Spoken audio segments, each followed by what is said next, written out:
আপনি আরেকটু data calculation করে দেখবেন, ওনার জয়ের চেয়ে হলো হারার রেকর্ড বেশি।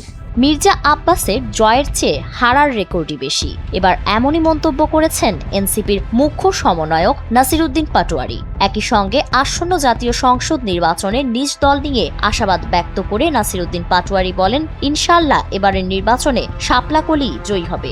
শনিবার ঢাকা বিভাগীয় কমিশনারের কার্যালয় থেকে বেরিয়ে সাংবাদিকদের সঙ্গে আলাপকালে তিনি এসব কথা বলেন। তার এই বক্তব্য সামাজিক যোগাযোগ মাধ্যম সহ রাজনৈতিক অঙ্গনে তাৎক্ষণিকভাবে আলোচনা জন্ম দেয় এবং শুরু হয় নানা বিতর্ক।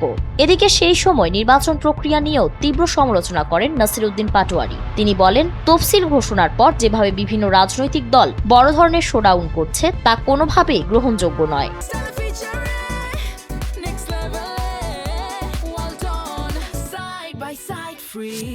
এ ধরনের পরিস্থিতির জন্য নির্বাচন কমিশনের দায় রয়েছে বলেও মন্তব্য করেন তিনি।